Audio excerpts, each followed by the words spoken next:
인스타그램 릴스에 대해 제일 잘하는 사람은 누굴까요? 인스타그램 CEO 아담 모세리보다 더 잘하는 사람 과연 있을까요? 아담 모세리가 직접 말한 릴스 제작 꿀팁과 노출 알고리즘의 핵심을 자세히 파헤쳐 보겠습니다. 82만, 623만, 795만, 847만, 무려 1689만 조회수가 터진 릴스 꿀팁들만 쏙쏙 골라 담았습니다. 하이 아담, 저희한테 알려주고 싶은 릴스 제작 꿀팁과 요령이 있으시다고요? So a couple things to remember. 1. Don't post reels with watermarks or logos. They will get less reach. 2. Keep your reels less than 3 minutes long. It will also help with your reach. 3. Use music or dynamic audio. Trending is great, doesn't have to be trending, but if the audio is engaging, it will help the reel overall. 4. Post regularly, which doesn't mean only at least once or so a week, maybe more, but also consistently in theme. If people know what they're going to get by following you, they're more likely to follow you in the first place. And 5, experiment, because what resonates now might not resonate in a couple months. And a great way to experiment is to use trial reels, which allow you to post a reel just to accounts that do not follow you, and then you can decide if it does well, if you want to upgrade it to your followers and to your profile. 릴스 업로드 시 화질은 어떻게 할까요? 높을수록 당연히 좋은 걸까요? People ask me all the time what quality should they export their videos at before uploading to Instagram. The short answer is the higher quality, the better. The more high quality the video is that comes to us, the better we're going to be able to deliver a high quality looking experience to viewers. You definitely want at least 720p and at least 30 FPS. But I promise you, what matters a lot more than the quality of the video file is the content of the reel itself. In practice, it turns out that creators like you and me care a lot about how the reel looks exactly, but the viewer cares a lot more about, is it funny? Is it entertaining? Is it informative? Is it inspiring? So please focus more on content than file quality. But if you care about file quality, upload a high one and we'll do better delivering high quality experiences to your viewers.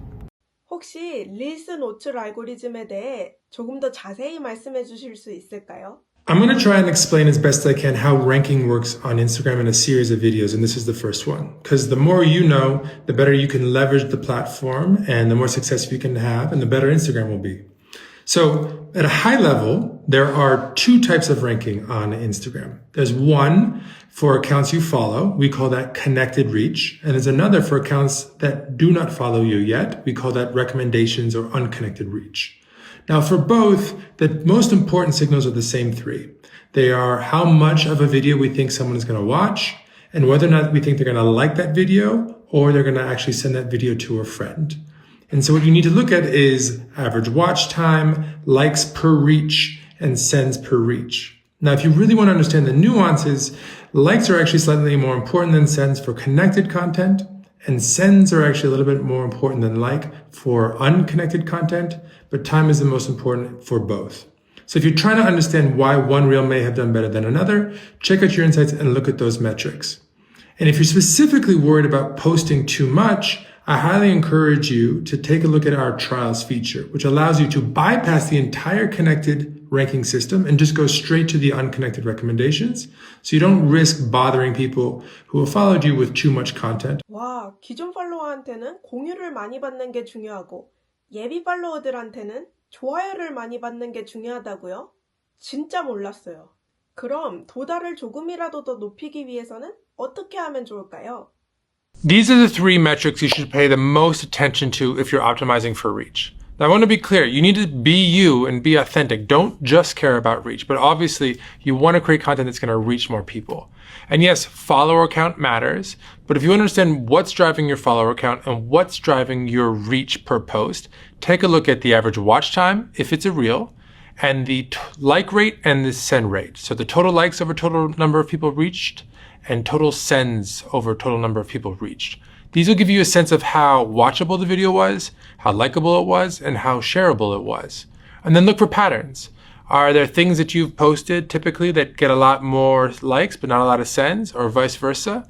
And then consider doubling down on the patterns that work and then moving away from the ones that don't, while staying true to yourself. Hopefully this will help you optimize and get the most out of Instagram just a bit more.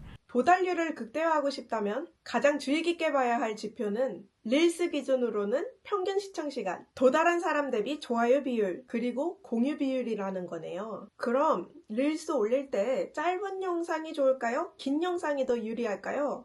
This is a question about watch time percentage and whether or not longer videos are going to get penalized because you're going to watch a smaller percentage of the video. And we get that, and we don't want to penalize longer videos, which is why we look at not only the percentage of video that is watched, but also just the number of seconds, right? If you watch 10 seconds of a minute-long video, that is just as many seconds as if it was 10 seconds of a 10-second video, so you won't be penalized.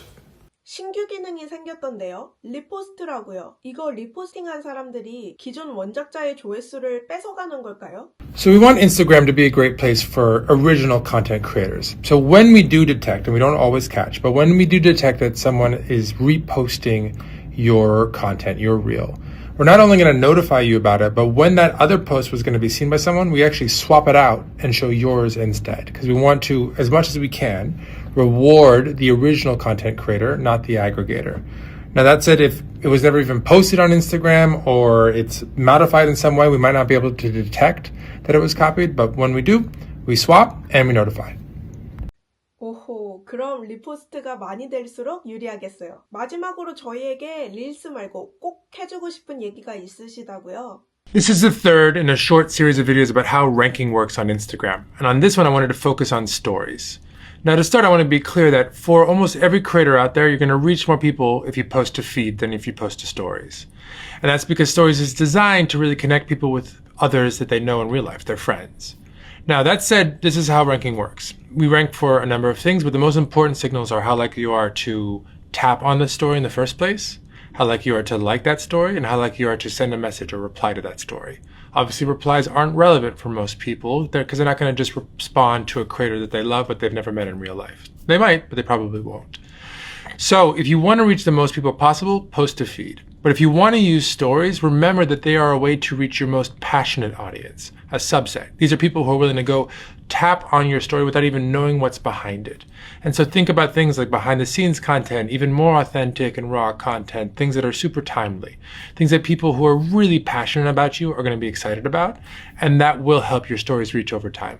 알겠습니다. 찐팬을 만드는 스토리 잊지 말고 꼭 활용해 보겠습니다. 오늘의 교훈, 인스타그램 CEO 아담 모세리도 이렇게 릴스에서 춤추면서 열심히 사는데 내가 뭐라고. 내가 더 현실적이고 자세한 릴스 피드백이 필요하시다면 이쪽으로 오세요. 댓글에 링크 남겨드리겠습니다. 1일 1피드 챌린지도 무료로 진행하고 있으니까요. 부담없이 들어오셔서 많은 참여 부탁드립니다. 당신의 떡상을 응원합니다. 지난 영상에서는 인스타 노출에 대한 오해와 진실을 정리해드렸는데요. 아직 안 보신 분들은 이전 영상도 재밌으니까 살펴봐 주시고요. 제가 확실히 고생해서 정리해 올수록 여러분 반응이 뜨겁다는 걸 느꼈습니다. 또 만나요. 안녕.